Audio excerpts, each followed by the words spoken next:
Hello everyone. Today's letter in our A to Z Mindset with Maths series is D. D for decision making.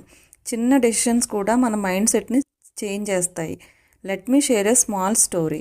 ఒక 6th class చదివే ధన్వి అనే అమ్మాయి ఎప్పుడు math book open చేసినా she use to scare భయపడుతూ ఉండేది.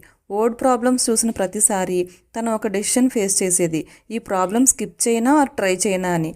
Usually she use to close the book and say ఇది కష్టం తర్వాత చూస్తా అనేది. బట్ వన్ డే వాళ్ళ డాడీ స్లోగా ఇలా చెప్పారు, Dhanvi let's make a small rule. మనం ఒక రూల్ పెట్టుకుందాం. Just decide to try one step. మొత్తం సమ్ ఫినిష్ చేయకపోయినా just start with one step అన్నారు. So that day she decided to try only the first step. She did it, చేయగలిగింది. Next day second step. ఇలా ఒక వారంలో తను complete some solve చేయగలిగింది. That single decision to start small changed her confidence. తను పాజిటివ్గా decide అవ్వడం start చేసింది. సో మన పిల్లలకి డెసిషన్ మేకింగ్ నేర్పించడం అంటే వాళ్ళకి స్వయంగా ఆలోచించే అలవాటు నేర్పించడం. If a child learns to ask, ఒక చైల్డ్ కనుక what can I do it now instead of can I do it or not, అలా నేను చేయనా వద్దా అనకుండా నేను ఇప్పుడు ఏం చేయను అనే స్టేజ్కి వచ్చారు అంటే there brain starts focusing on solutions not fear. వాళ్ళు సొల్యూషన్ మీద ఫోకస్ చేస్తున్నారు, భయం పోయింది అని అర్థం.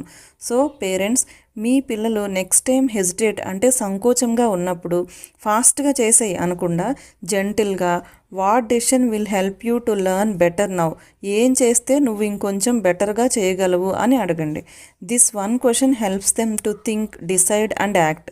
That is real decision making power. So today's D reminds us decision making, it is not about big choices. It is about those small choices every day that builds clarity and confidence.